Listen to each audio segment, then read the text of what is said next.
A ver, buenos días. Vale, se escucha muy bien. Perfecto. A ver, esto que cambiamos de YouTube.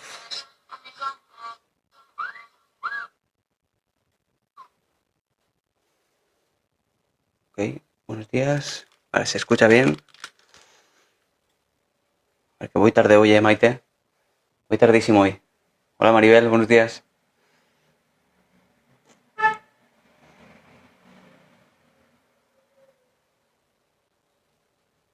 A ver, un segundo.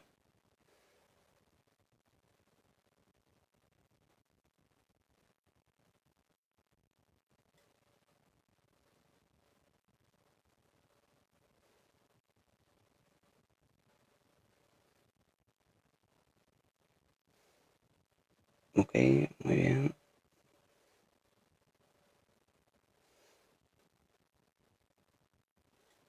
Hecho. Hola, Sena, buenos días.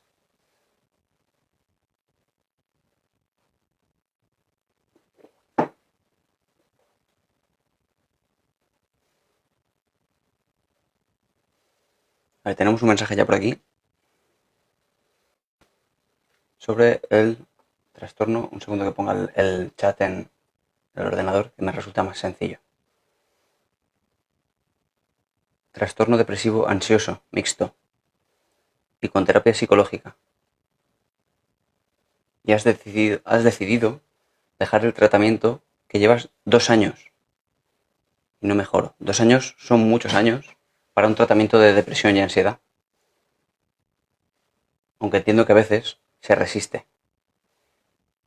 Pero ¿has probado a utilizar o a acudir a diferentes profesionales? Porque a veces sucede, y hemos hablado alguna vez, hola, buenos días, mamen. Hemos hablado alguna vez de que no funciona con todos por alguna razón.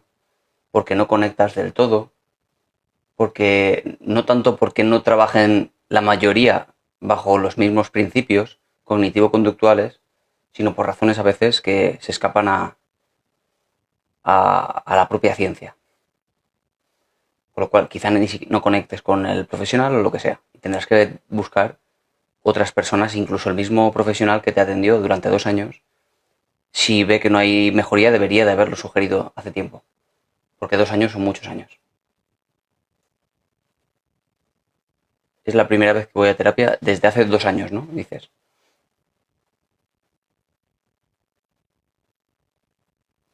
Sí que es cierto que el hecho de que sea depresión y ansiedad mixta supone una gravedad mayor y una complejidad mayor. Entiendo que eso también ha podido estirar el tiempo hasta los 2 años. Es cierto. Pero bueno, en cualquier caso, si no notas mejoría. A ver, entonces no he entendido yo. ¿Estás con 2 años con terapia? ¿He entendido yo?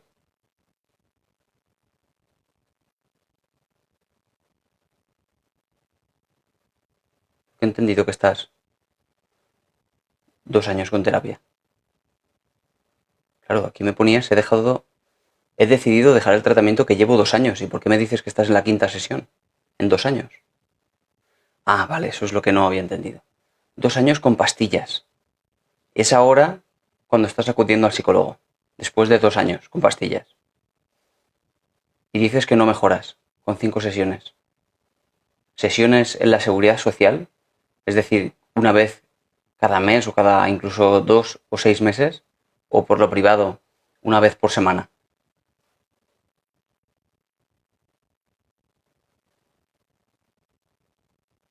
Una vez por semana, entiendo, ¿no?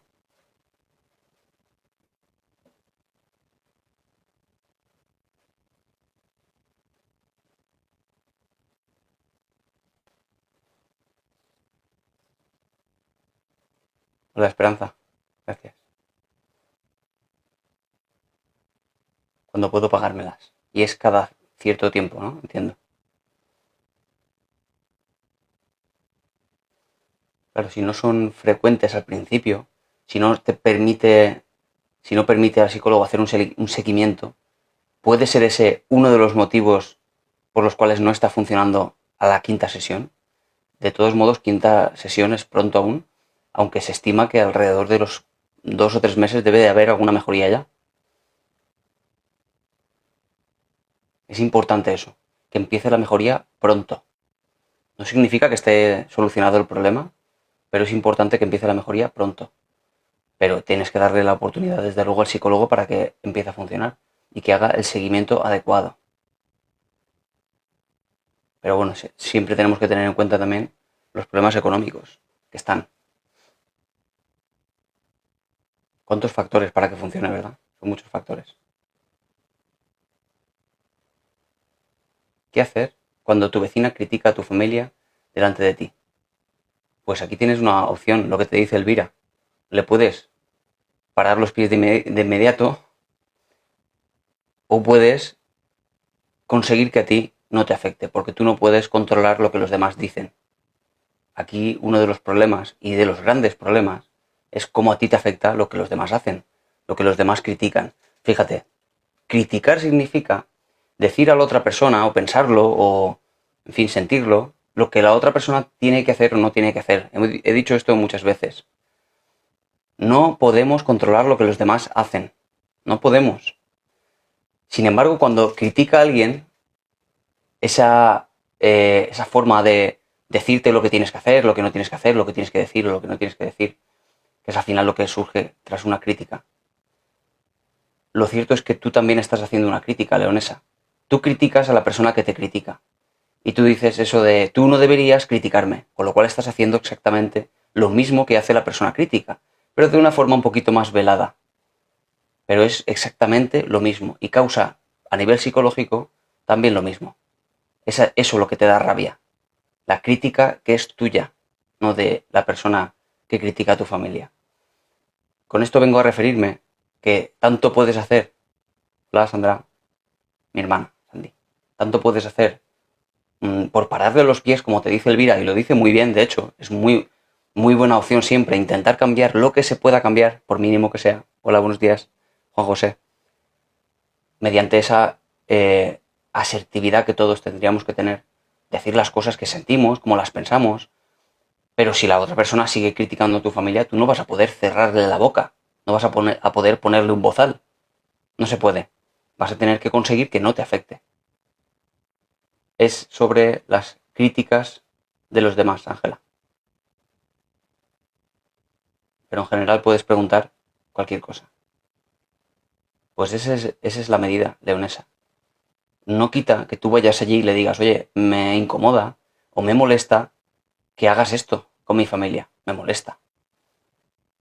Pero, por otra parte, una vez hagas eso y intentes, en parte, modificar la conducta de la otra persona, influir, más allá ya no puedes hacer nada.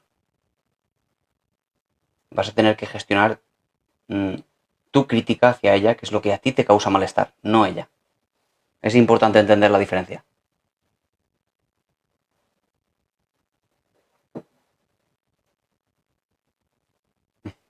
A ti, leonesa. A ver, hola, no sé si te acuerdas de mí. Sparrow, sí me acuerdo. Te puse un emoji en un comentario, fue por error y te expliqué, sí me acuerdo.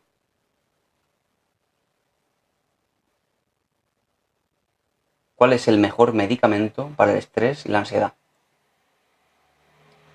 El mejor medicamento para el estrés no hay ninguno, porque el estrés depende de la presión externa. El mejor medicamento para la ansiedad, si hablamos de medicamentos, que no los recomiendo ni de lejos, cuando alguien tiene síntomas leves o moderados de ansiedad, pero bueno, si hablamos de medicamentos, hablamos de cualquier benzodiazepina. No conozco marcas, conozco los principios activos. Pero bueno, en general cualquier benzodiazepina funciona. Pero no lo recomiendo, como digo. Es lo que te prescriben cuando acudes al médico. Dices, tengo ansiedad y te prescriben una caja de pastillas que les cuesta a ellos a ellos me refiero al sistema sanitario, menos de 5 euros al mes. Lo que necesitas cuando tienes ansiedad es una terapia psicológica. Ya acudimos luego a los problemas económicos, etcétera, que ya complica siempre el problema. Eso es, tapa el problema y no lo soluciona.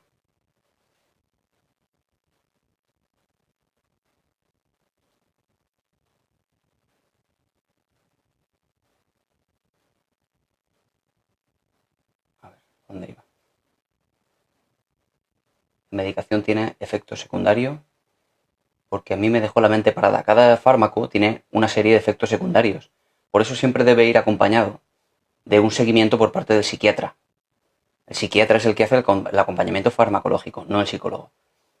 Debe ir acompañado porque cuando se presentan ciertos síntomas, ciertos efectos secundarios, es él el que tiene que regularlo dependiendo de cómo te está afectando a ti, porque a ti te afecta de una manera ese mismo fármaco y a otro de otra manera. A ti se te presentan una serie de síntomas y a otro no. Tiene que regular todo eso cambiando la dosis, cambiando el principio activo, lo que sea. Claro, a ti el psiquiatra no para de medicarte porque es lo que hace el psiquiatra. Medicación. Como cualquier médico, como medican los médicos con medicación. Efectivamente.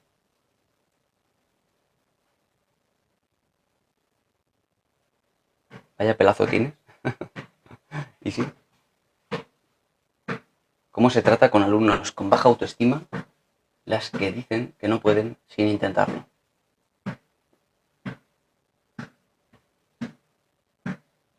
Pues mira, es muy interesante esta pregunta que nos hacen. Yo no trabajo en el ámbito educativo, trabajo en el ámbito, pues, al final clínico y no educativo. Se trabajaría de otra forma cuando se trabaja con grupos, de todos modos. Pero alguna vez en alguna charla he hablado sobre la coeducación emocional, corregulación emocional también. ¿Qué pasa con una persona que tiene esos apegos inseguros que les llevan a autoestimas bajas? ¿Qué podemos hacer con esas personas que tienen un contexto familiar que les ha menguado la autoestima porque no les han prestado la atención debida, porque no les han dado el cariño debido? Todo eso supone un problema para niños pequeñitos que absorben todo el entorno pues tal cual lo reciben. Bueno, la coeducación o corregulación emocional supone que el resto de personas que hay alrededor que tienen que ver con el niño, como profesores, incluso profesionales de la salud, psicólogos, etcétera, suponen que de pronto alguien le menciona algo, le describe algo de su personalidad diferente a lo que ha recibido en casa. De pronto alguien le dice: qué bien que has hecho eso, cuánto te has esforzado, qué alegría, cómo te ha salido de bien, ¿no? De pronto algo cambia en la narrativa que él está recibiendo de forma habitual. Si esto ocurre por parte de un profesor, por ejemplo, el niño está integrando nueva narrativa en esa tan férrea que tenía respecto de su baja autoestima, de lo poco que vale, lo tonto que es, etc. Con lo cual, un profesor tiene que centrarse muchísimo con niños que tienen baja autoestima en aquellos pequeños éxitos que ha tenido, magnificarlos, o al menos magnificar el cuánto se han esforzado, para que el niño integre todo eso que ha hecho de bien y que vea que hay cosas que hace muy bien, a pesar de todo. ¿Por qué? Porque no se trata tanto de que cuando lo hace bien lo ignoremos, que es lo habitual que suele pasar. Si ignoramos a los niños cuando se portan bien, supone que cuando se porten mal también les estemos riñendo. Un niño con la baja autoestima precisamente lo que necesita es que pongamos todo nuestro foco de atención en esas cosas que haga bien, en esas cosas en las cuales se esfuerce, y que le quitemos la atención de esos errores que cometa o que los minimicemos. Esa sería la forma de trabajar con un niño con baja autoestima, porque precisamente lo que necesita es eso, aprender a dibujar nuevas realidades mediante la narrativa del profesor que le ayude. Eso lo conseguirá hacer el niño con la vida adulta, cuando consiga esos otros procesos cognitivos que todavía no tiene, ¿vale? Las operaciones concretas de Piaget y todo esto. De momento necesita la ayuda de los demás. Como no es lo que está recibiendo, porque está recibiendo palos de su entorno, necesita alguien desde fuera que le ayude en ese proceso. Y a eso le llamamos la corregulación emocional, ¿vale? Y de eso, desde luego, tiene mucha parte los profesores, también los psicólogos infantiles.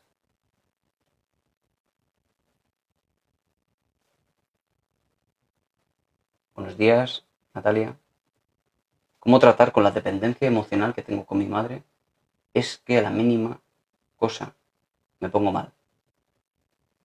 ¿Qué te pones mal? ¿Que te enfadas con ella? ¿A qué llamas tu dependencia emocional? Dependencia emocional podríamos resumirlo hablando del miedo a perder. Eso es dependencia emocional. ¿Pero qué es exactamente lo que experimentas? Cuando ella hace algo, ¿te enfadas con ella? Mucho. A la mínima que haga, te enfadas con ella, no sería dependencia emocional. sería otra cosa. ¿Unes a personas? ¿Qué te refieres? Sí se puede curar la envidia. Porque la envidia no es una enfermedad, para empezar, ¿no? La envidia es una emoción secundaria o social. Y cuando uno habla de tratamiento o incluso de entrenamiento para aprender a gestionar las emociones, es muy efectivo y no dura mucho tiempo. No solo de la envidia, sino de todas las emociones. Uno aprende a gestionarlas, a convivir con su entorno de una forma mucho más saludable. Y la envidia es solo una de ellas, solo una de las emociones de tristeza, rabia, miedo, ansiedad, y las secundarias como el orgullo, la culpa, la vergüenza, etc. Y la envidia solo es una de ellas, entre las cuales uno aprende a gestionar de una forma saludable su entorno. Estoy estudiando psicología. Me asusta el tema económico en mi futuro. ¿Cómo has gestionado? A ver, Santiago, que sigue en otro comentario. Ay, se me han bajado los comentarios para abajo.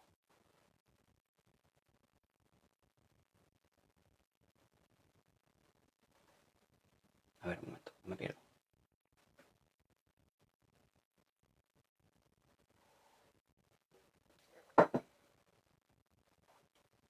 Un momento.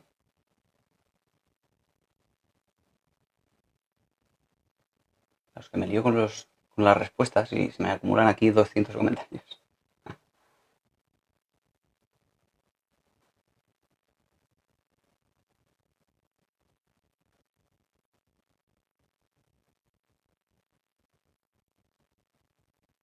Bueno, se me ha ido el comentario, no lo veo ahora. El de Santiago. ¿Dónde está?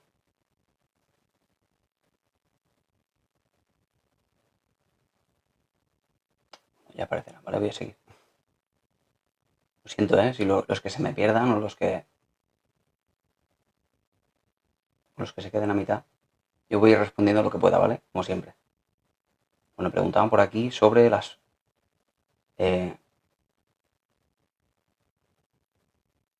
sobre las pastillas, tapan el problema, no lo solucionan.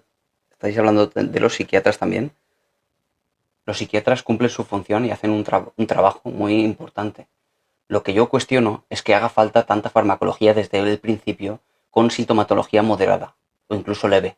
Eso es lo que cuestiono, porque es lo que te aporta la seguridad social, porque es lo que puede aportarte. Por otra parte, no es una crítica que le hago al sistema. Si yo fuera quien tomara las decisiones en el sistema sanitario, no tendría más remedio que hacer lo mismo, porque ¿cómo ayudas a la sociedad cuando tiene el 20 o el 30% de ansiedad y depresión? ¿Cómo les ayudas si no puedes? No puedes hacer eso. No puedes resolver un problema sin las ayudas o las herramientas adecuadas. Quizá haga falta optimizar mejor los recursos, no lo sé. En cualquier caso entiendo que lo que te ofrecen es algo que pueden ofrecerte y que tiene evidencia científica, como son las pastillas.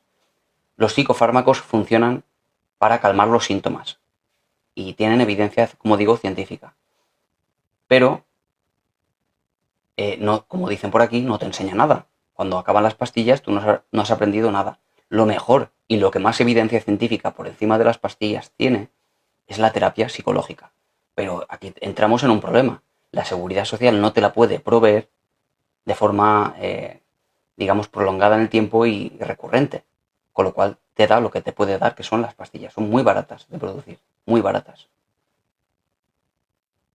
¿Vale? No se trata de criticar que hagan eso, sino que es lo que tienen a mano para poder ayudarte. Pero si puedes disponer de una ayuda psicológica por lo privado, porque no te ofrecen eso en la seguridad social, desde luego acude porque es lo que más te va a enseñar a solucionar tus problemas psicológicos.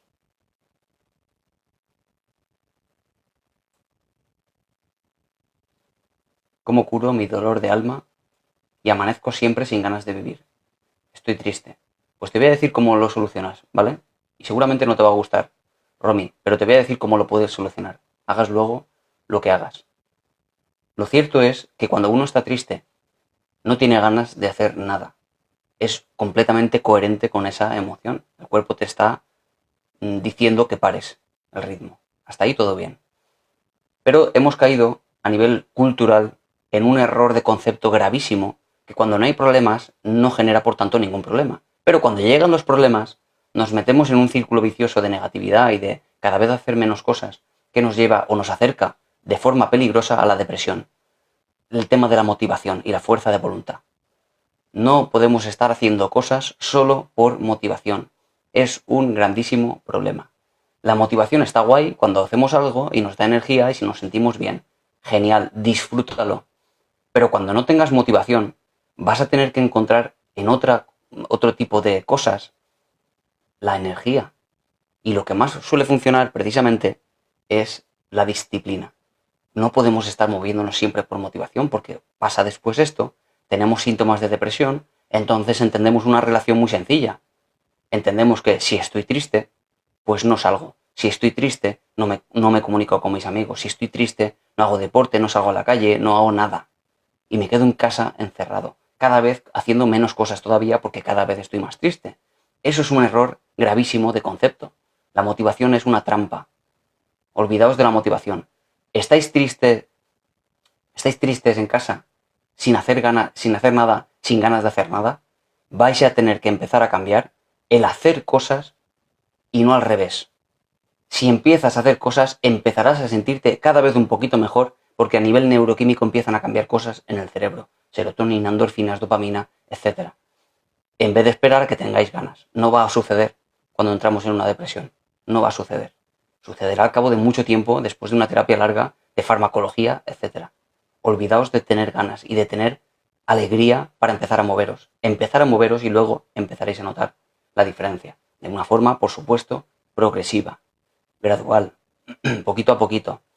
Retos pequeñitos, pero empezar poco a poco a tener pequeños retos. Levantarse del sofá, salir a la puerta de la casa, llegar al banco de la casa de enfrente, sacar la basura, ir a tomar un café a la cafetería de al lado, lo que sea, poquito a poquito. Eso es lo que uno debe hacer, Romy, para empezar a dejar de sentir esa tristeza que tiene, ¿vale? Poquito a poquito. Bueno, no te creas que se dice tan fácil, Megara. Me he tirado aquí un ratito explicándolo. No se dice tan fácil, ¿eh? Hay que... No, es broma. Tienes toda la razón. Luego hay que aplicarlo. Y eso es lo que hacemos en terapia. Lo que hacemos en terapia es todo lo que lleve a la persona hacia ese objetivo. ¿Vale? Que entre medias siempre aparecen dificultades.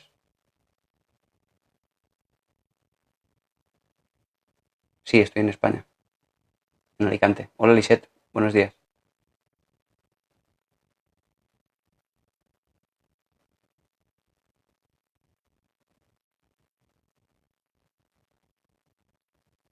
Y más manías. No se van del todo. Recomienda para insomnio severo Sinogan gotas. No recomiendo farmacología nunca porque yo no soy psiquiatra, soy psicólogo. Y recomiendo terapia psicológica, que es muy efectiva y mucho más incluso que la farmacología. Solo que acudimos siempre al mismo problema.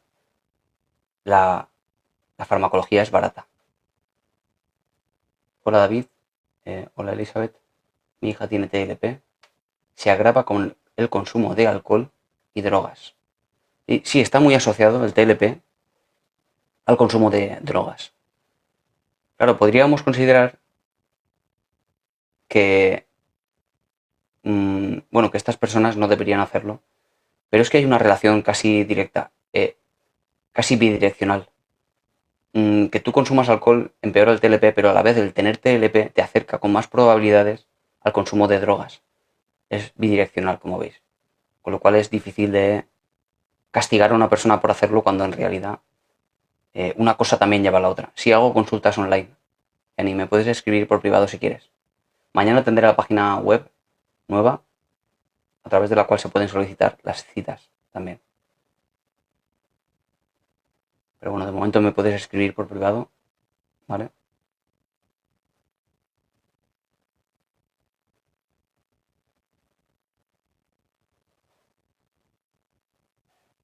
¿Tienes una enfermedad de las emociones, Eva Luna? A ver, te escribo desde España, mi caso es más complejo. Tengo una enfermedad de las emociones. Entiendo que al final todos los casos son complejos, Eva Luna. Pero entiendo al final que para uno siempre es muy complejo y de eso se trata, de que alguien te ayude a desentrañar esos entresijos tan complejos, porque en la mente todo se complica muchísimo.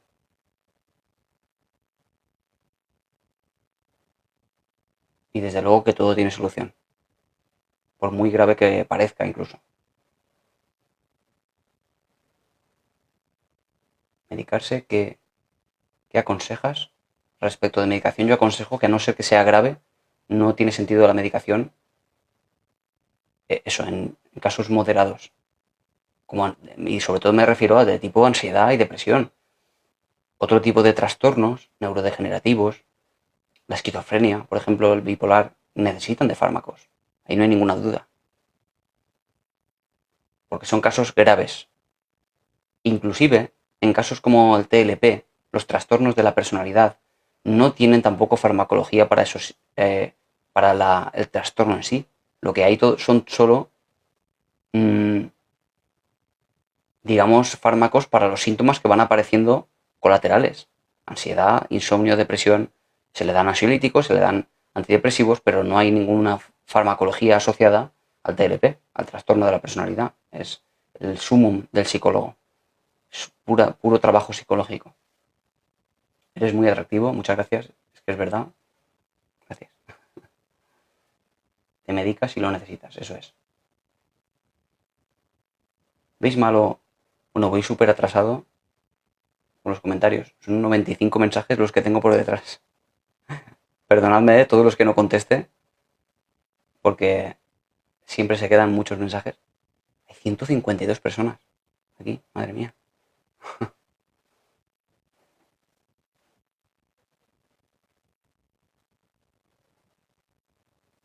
Elvira, tienes razón. El psiquiatra no se trata de que sea el enemigo. El psiquiatra trabaja en colaboración con la psicología también en los hospitales.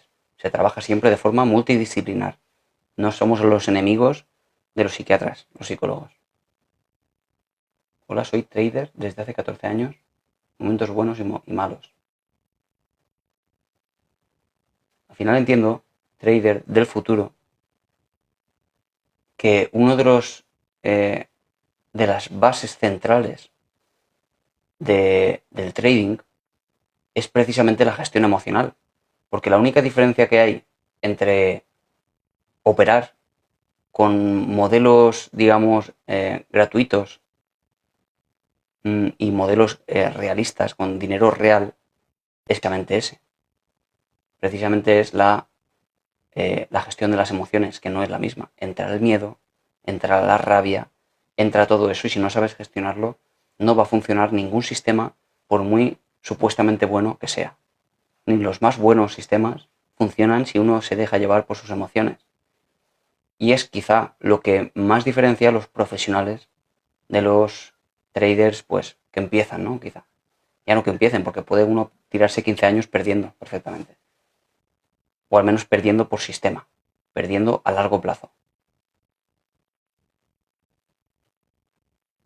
Si lo que necesitas es aprender a gestionar tus emociones para mejorar tu juego, por así decirlo, pues vas a tener que trabajarlo, trader, e invertir en la gestión emocional. Invertir ese dinero con un profesional.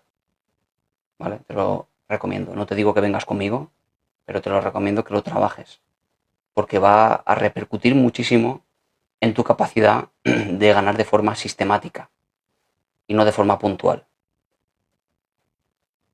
Yo paso consulta de manera física o presencial en Alicante, en una ciudad del interior de Alicante que es Novelda, o también en Monóvar, que es donde resido. En Novelda tengo mi consulta, mi despacho.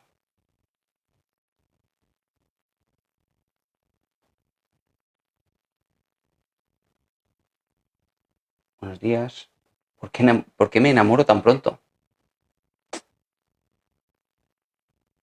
Porque eres pasional, Taif. Eres pasional. Eso no es ningún problema, ¿no? Sí. Imagino que el problema es cómo responden los demás, quizá, y cómo a ti te afecta eso, ¿no?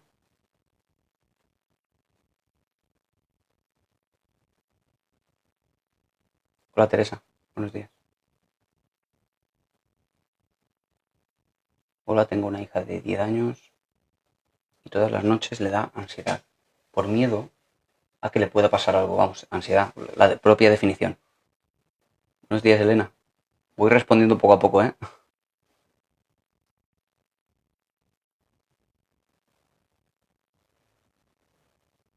Es que claro, estoy viendo aquí los últimos comentarios y los otros que me quedan 148 comentarios por responder. No voy a poder con todos. Ya lo sabéis, como siempre. porque cada vez hay más gente por aquí y me parece muy bien.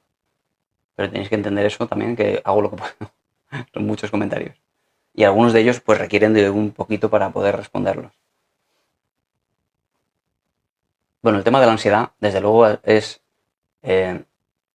nos está hablando Vane de una niña de 10 años, imaginaos, que llevamos mucho tiempo pensando que los niños no tienen ansiedad, que los niños viven en un estado de felicidad perpetua y que ya cuando saltan a la vida adulta entonces empiezan sus problemas. No es cierto.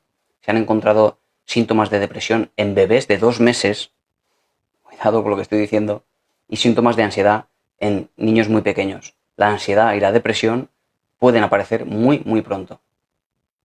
Lejos de ser la infancia, ese estadio de la felicidad máxima, luego nos encontramos con casos de irritabilidad, es decir, esos síntomas de la depresión en el caso de los niños, y de ansiedad también. Y fijaos, con 10 años qué mal lo pasa esta niña, ¿no?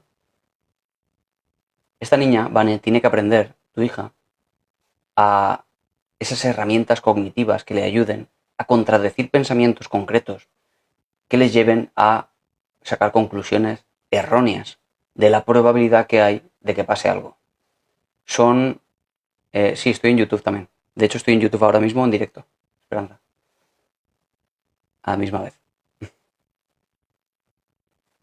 Debe aprender herramientas cognitivas y fisiológicas, ¿vale? Para aprender a gestionar toda esa ansiedad. Y yo he trabajado ya con niños de 5 años. De 5 años que aprenden a gestionar su rabia, su tristeza o su miedo. Y se puede hacer con niños de 5 años ya. Con lo cual, cuando llegan a la vida adulta, esos niños tienen otra forma de interactuar con la vida. Mucho mejor, más adaptada que la que hemos tenido nosotros que no hemos sido criados en ese entorno, con la gestión emocional. Sí que es cierto que en contextos educativos ahora se tiene un poquito más en cuenta, quizá la identificación de las emociones, no tanto la gestión. Pero bueno, al menos ahora los niños te hablan de que si tengo tristeza, me la noto aquí, si tengo rabia, me la noto en los puños, la tensión muscular, si noto miedo, me lo noto aquí. Bueno, aprenden a identificar ciertas cosas, aunque entiendo que falta bastante. Pero bueno, no se puede exigir tampoco más de lo que se da porque es lo que hay. Y ya está. Pero se puede, ¿vale? Necesita ayuda psicológica. Necesita aprender a gestionar su ansiedad. La terapia o el entrenamiento, como decía antes, para aprender a gestionar emociones o incluso ansiedad, que es una emoción secundaria, suele durar 2 o 3 meses nada más. Es lo curioso, que tiene solución y normalmente se vive una vida intensa de malestar cuando en realidad tenías una solución relativamente rápida.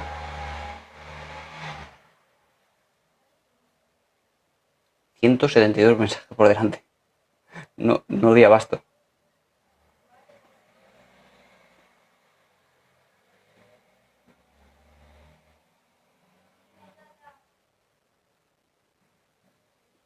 Y Leonesa nos dice que es lo que ella hace, a pesar de tener tanto malestar, sale a la calle. Y me parece estupendo.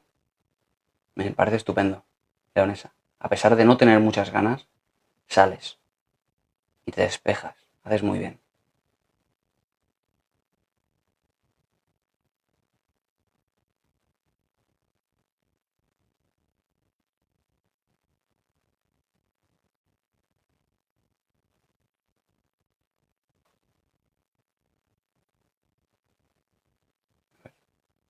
Uf, se me acaban de bajar todos los mensajes para abajo, como a veces me pasa, y ahora pues no veas para encontrar por dónde iba. En fin, como siempre, voy a hacer lo que pueda, ¿vale?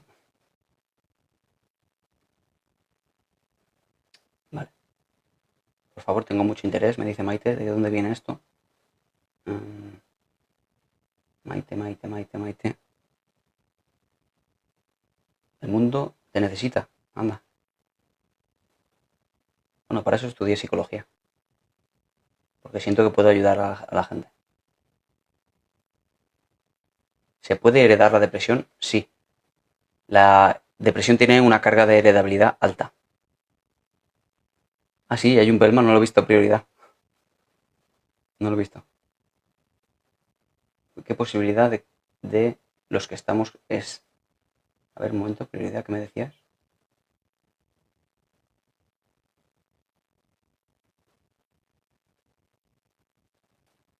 Siempre me pierdo en los términos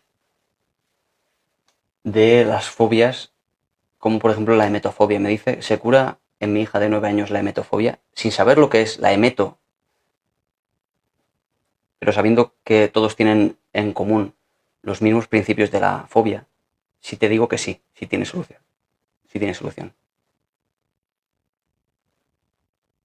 El domingo, David, teníamos mucho jaleo y se estaba poniendo nervioso y cogió un cubo de hielo y aguantó. Le vino bien para regular su estado emocional. Lisette lo controló y siguió trabajando.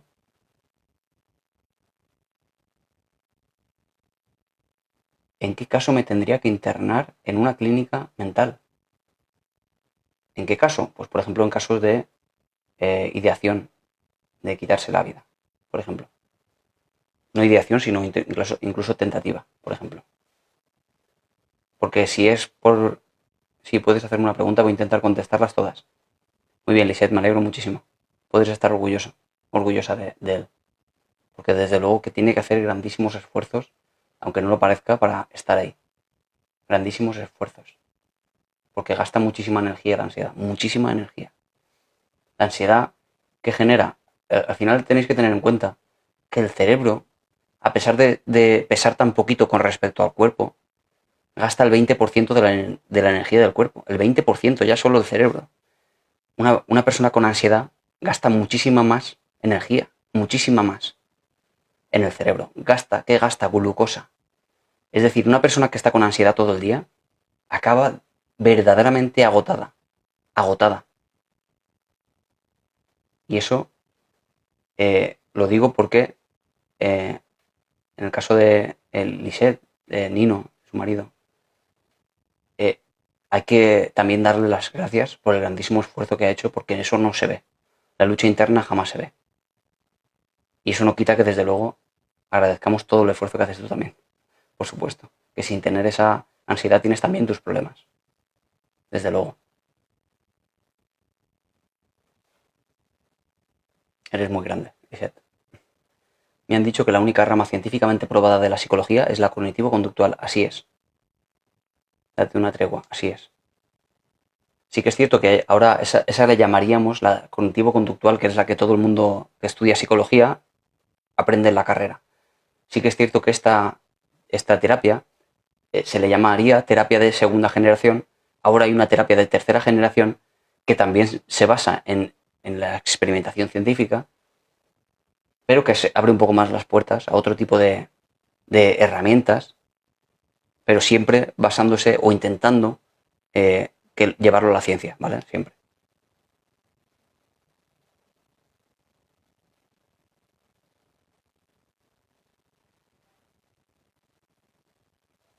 Yo no sé gestionar mis emociones y la peor es el miedo. No, la peor no es el miedo, es la ansiedad.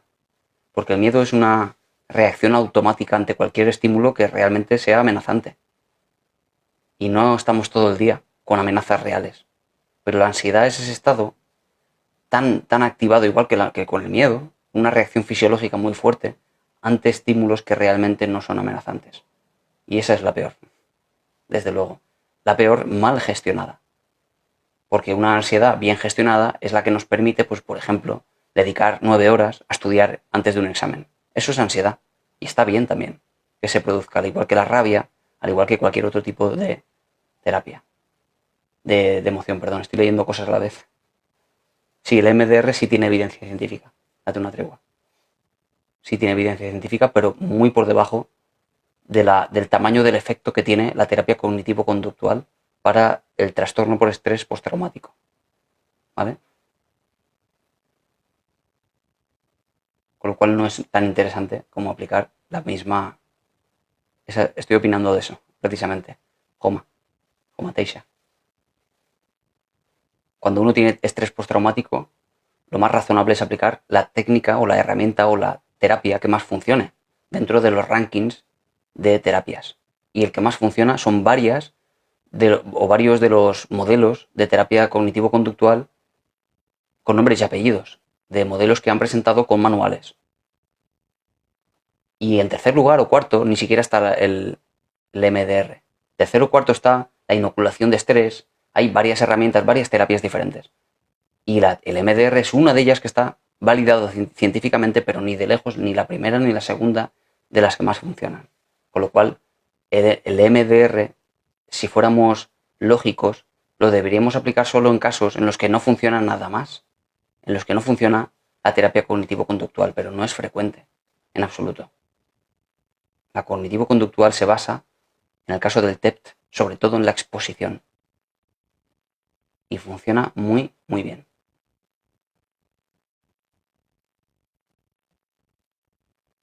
¿Qué recomiendas para una pareja de una persona con TOC? Estoy desgastado emocionalmente. Pues tengo una paciente, por ejemplo, que tiene TOC y su marido precisamente está, pues como dices, un poco desgastado. Y eso supone no solo ya los síntomas del TOC, que ya en sí mismos producen mucho malestar al paciente, claro, pero está el entorno también. Si está el entorno también alrededor, tendremos que trabajar también con el entorno. Yo lo que he acabado haciendo con esta paciente es que acuda también el marido a la consulta. Porque el marido también tiene que aprender a gestionar también sus críticas hacia la pareja, porque no lo entiende. El marido también tiene sus cosas que tiene que trabajar. Solo con vías de que la situación mejore. Porque si entendemos solo el problema, como en el caso de que una persona tiene un trastorno mental, pues bueno, solo tocamos el trastorno mental, suponemos que mejorará al utilizar una terapia, mejorará también la relación con él, pero no tiene por qué. Normalmente en la consulta solemos incluir también a otros familiares, precisamente por eso. Si el paciente es incluso un adolescente, también incluimos a los padres, porque es muy interesante que cambie la interacción entre todos, no solo el paciente con un trastorno mental, porque está también la interacción influyendo muchísimo.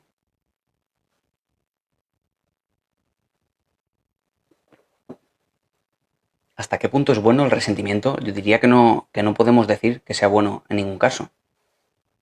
Si acudimos a estos conceptos absolutistas, religiosos incluso, de bueno y malo, diría que nunca. ¿La ansiedad se termina de curar del todo? Pregunta Rashida. Sí. ¿Por qué? Porque hablamos sobre todo de trastornos de ansiedad. Sí se curan. Lo que no se cura es una emoción normal y corriente como es la ansiedad. Eso es una emoción, como la rabia, el miedo, como la tristeza, como el asco, como la envidia. Son emociones, no son ni buenas ni malas. Con lo cual, si la ansiedad está y te permite, por ejemplo, si tienes un día de muchísimo trabajo y tienes que rendir, ¿qué crees que te da la energía para solucionar ese problema? La ansiedad. Con lo cual, bien regulada es un punto a favor en tu día a día. El problema es que la ansiedad se convierte en un trastorno y cuando se convierte en un trastorno sí hay que aprender a gestionarla. He hablado muchas veces de eso, Goliat, y creo que en los últimos 4 o 5 reels hay uno dedicado a eso, porque siempre he dicho que no hay una solución perfecta para eso. Es lo que tú decidas. Tanto se puede una como la otra, Goliat. Tanto puedes elegir la gestión de tus interpretaciones de la persona, de cómo tú vives la relación con la persona, como puedes incluso decir que yo no quiero estar con esta persona y poner contacto cero. Se trata de tomar una decisión y que asumas las consecuencias emocionales que te vayan a suponer. Culpabilidad quizá, etc. Las dos son viables.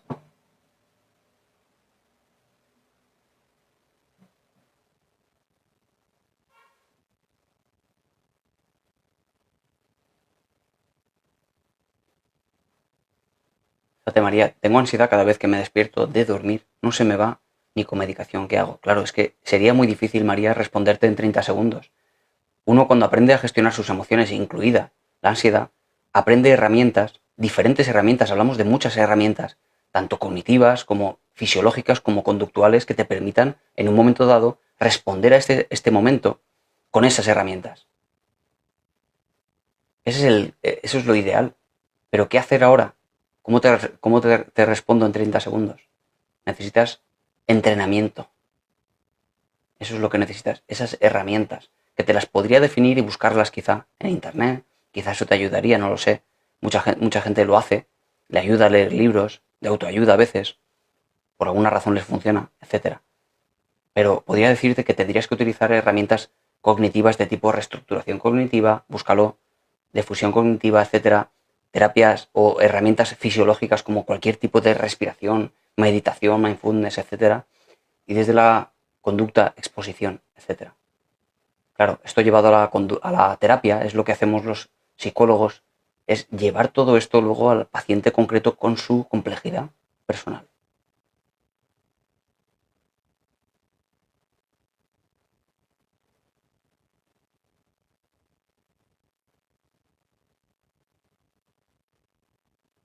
Me siento tan identificada con la gente que pregunta que quiero mostrar mi apoyo a todos. Eres maravillosa, Maribel.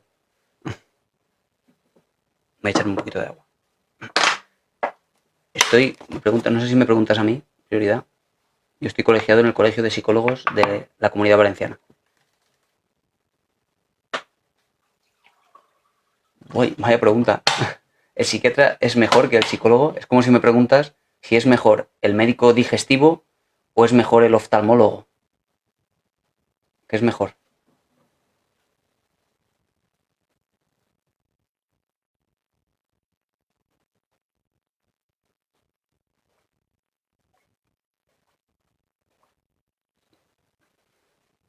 Hay muchísimos comentarios hoy.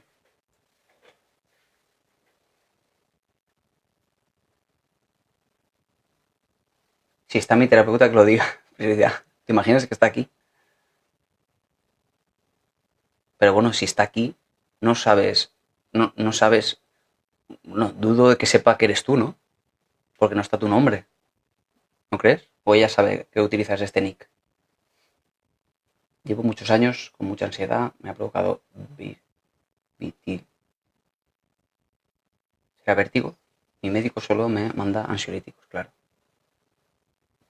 Es lo habitual. Os digo, al menos, que la terapia para la ansiedad funciona muy bien. Muy bien. Y no se trata de daros esperanzas vanas. De verdad que la terapia para la ansiedad funciona muy bien. Y suele durar 2 o 3 meses, nada más. O al menos empiezan a mejorar mucho a los 2 o 3 meses. Y las consultas, si se sigue, suelen ser ya más distanciadas en el tiempo.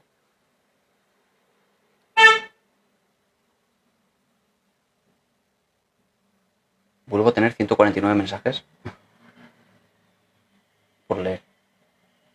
A ver, ¿qué hacemos? Mi novio y yo tenemos nuestras madres, imagino que se oponen, y la madre de él le prohibió verme. Vamos, tenemos aquí a Romeo y Julieta.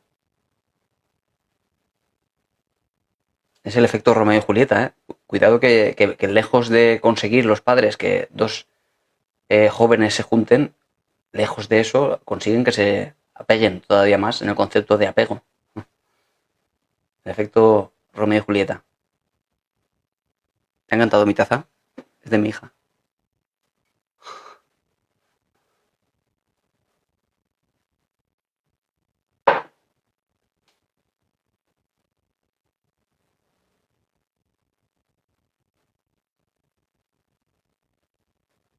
Claro, ¿y qué hacemos con una situación así?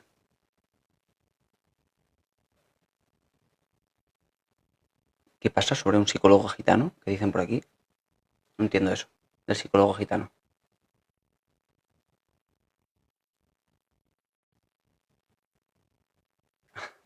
Mi psicólogo solo me manda a escribir. ¿Pero por qué? Porque eres gitana y entiendes que solo te puede atender un psicólogo gitano, entonces. ¿Esa es la duda? ¿Y por qué solo puede atenderte un psicólogo gitano? Por una razón de... Me lo dijo mi psicólogo payo. No, ¿por qué? No entiendo por qué tendría que atenderte un psicólogo gitano. Pero me refiero, ¿es porque por decisión propia? ¿O es porque la cultura te lo impone? ¿Porque te lo dice tu marido? ¿Por qué? Ah, pero es entonces que te lo imponen, no es decisión personal. Ni siquiera una decisión científica. En el sentido de que haya una evidencia científica de que sea mejor que tratemos por razas a las personas porque funciona mejor. De eso no hay ninguna evidencia ni de lejos, ¿no? Pero es más bien que te lo imponen. Si te lo imponen será otra cuestión, ¿no? Pero vamos, que no va a ser mejor ni peor un psicólogo de una raza o de otra. Porque todos, como aquí nos dicen, estudian la misma psicología. Claro.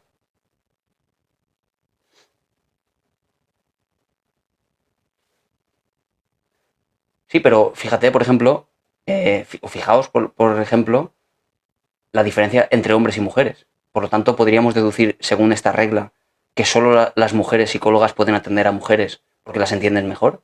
Al igual que entonces un psicólogo gitano solo entendería mejor a los gitanos. No, no tiene ningún sentido.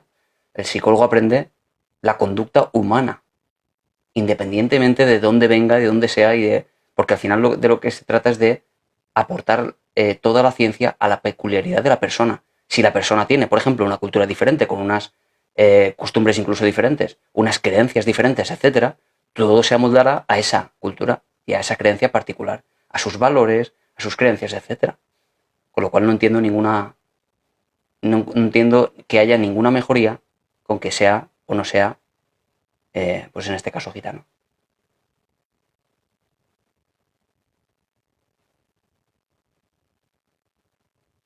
Es que claro, sorprendería la de ideas y de creencias y de valores sorprendentes que tiene cada uno de forma particular. Aquí lo que estamos hablando es de una cultura, pues diferente, puede ser, en algunos casos. ¿Y creéis que eso no lo puede entender un psicólogo? Claro, pero es que el psicólogo no tiene entre sus intenciones o objetivos cambiar la cultura de la persona. Solo quiere ayudarte si tienes ansiedad, si tienes depresión, entonces no influye en nada las tradiciones. No hace falta ni siquiera entenderlas para poder ayudar a una persona con ansiedad, por ejemplo, o con depresión. Porque todo se basa en objetivos. Si tú acudes a un psicólogo y le dices yo tengo ansiedad y quiero, por tanto, solucionar esto. No tiene nada que ver que tengas una cultura diferente, porque si hay algo que no entienda el psicólogo, se lo explicas. Pero no está entre sus objetivos cambiar tu cultura. Con lo cual da igual eso.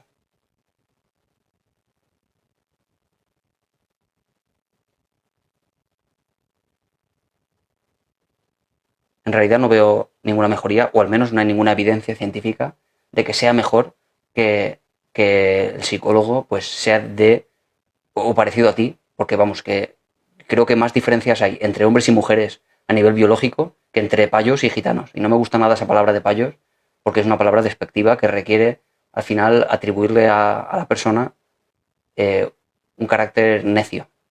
Así que no quiero utilizar esa palabra.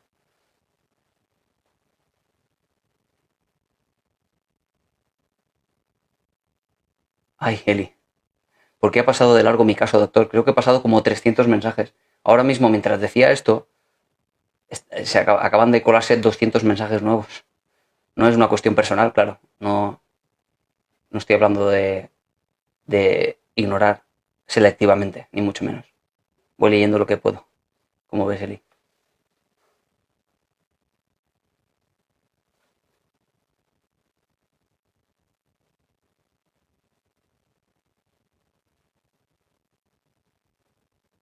En fin, Selena, si al final te sientes más cómodo con eso, pues tendrás que buscar, por lo tanto, un psicólogo gitano. Si es por comodidad, por sensación de cercanía, etcétera, pues, por ejemplo, en ese sentido, sí tiene interés. Si es por cercanía, por comodidad, por tu parte. Pero vamos, evidencia científica al respecto no hay, ¿vale?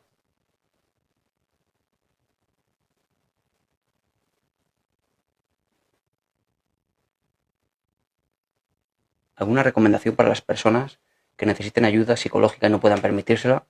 Bueno, podría reducir de forma muy rápida. Son y 57 ya. Uf, pasa el tiempo volando. Voy a lanzar una recomendación general para todo el mundo, mmm, que todo el mundo puede seguir o puede al menos explorar, investigar, practicar, que es la flexibilidad cognitiva. La flexibilidad cognitiva es el factor común prácticamente a cualquier terapia que nos libera en mucha parte, en buena medida, de cualquier tipo de ansiedad, de cualquier tipo de depresión, de imposición, de que el entorno debería comportarse como tú esperas que se comporte. Y luego siempre falla. Siempre las expectativas acaban rotas. La flexibilidad cognitiva frente a la rigidez a esperar demasiado de los demás de forma rígida, suele estar muy, muy asociada a la salud mental. Así que os voy a recomendar muy rápidamente eso. Flexibilidad cognitiva frente a salud mental. Frente a, rigidez mental. Esto tiene muchos matices, pero bueno, no podemos hablar de ello durante 3 horas. No se cura con la edad, realmente. Hay muchas personas con una edad muy alta que tienen ansiedad. De hecho, a mí me han venido a mi consulta pacientes jubilados con ansiedad desde los 20 años, toda la vida con ansiedad, y toda la vida con rabia hacia los demás, porque no son flexibles a nivel mental, precisamente. Nada flexibles. Critican constantemente a los demás, les duele muchísimo que los demás no se comporten como ellos esperan que se comporten, y eso les hace sufrir muchísimo, muchísimo malestar. El malestar no es producido por esas personas que hacen esas cosas, es por esa rigidez mental que les lleva a estar constantemente diciendo a los demás que hagan lo que se espera de ellos. Con lo cual no es un factor que evolucione de forma natural con la edad, ni de lejos. Es decir, sería un factor, solo un factor, que cumplas años. Pero tiene que haber otros factores asociados a la edad.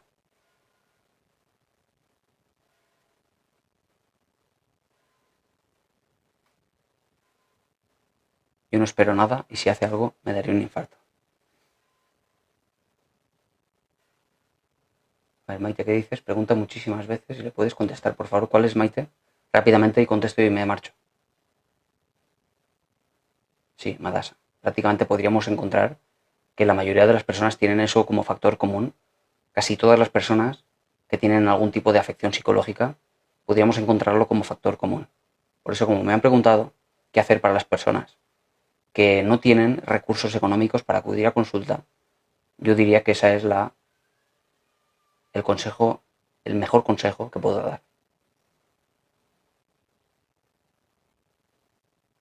Dime, Maite, rápidamente que me voy a marchar ya, ¿vale? Es que me ha dejado muchas cosas. Sé que a veces me da esto que me aburre todo. Sí. Sé que mucha gente pues se siente un poco dolida si me paso sus comentarios, pero es que tened en cuenta que somos mucha gente y muchos comentarios. Cada vez que me detenía poquito en un comentario, se me acumulaban aquí más de 70, 80 comentarios. ¿Vale? Eso me gustaría que lo tuvierais en cuenta. Y yo hago lo que puedo. Pongo aquí mi teléfono. ¿Mal? ¿Te has dado cuenta que he dicho somos, verdad? ¿Mal? Porque aquí tengo entre mis colaboradores, porque yo te considero ya mi colaboradora oficial de filología. Cuando cometo un desliz lingüístico, algún lapsus lingüe, pues me dice, eso lo acabas de decir. Digo, vale, tienes razón. Bueno, chicos y chicas, voy a marcharme, que tengo por aquí a mi hija hoy, esta mañana. Y está por aquí dando bandazos. Bueno, mañana mañana a las 10 es miércoles y a las 8 de la tarde también tengo directo, ¿eh? Por cierto, el directo para suscriptores también lo tenemos a las 11, ¿vale? Mañana son 3 directos, ¿vale? Así que el que tenga preguntas que no haya podido responder hoy, que mañana venga y vuelva a preguntar, que yo volveré si puedo a contestar, sobre todo si veo la pregunta. Las que no vea, pues no la puedo responder. ¿De acuerdo? Venga, un abrazo y mañana un poquito más de psicología. Y el que quiera... Mañana es miércoles, ¿no? Sí, ¿no? El que quiera consultas online me puede ir a escribir por privado. Y mañana tendré, por cierto, la web acabada, a través de la cual ya se pueden solicitar las citas. Porque me está resultando difícil gestionarlo todo. Y con esta web va a ser mucho más sencillo. ¿Vale? Bueno, hasta mañana. Chao, chao. Adiós, voy a cortar por aquí. Estoy también en YouTube aquí con los 2 móviles y no veas. Jaleo de pantallas y de cables tengo por aquí. Adiós, Serena. Chao, adiós.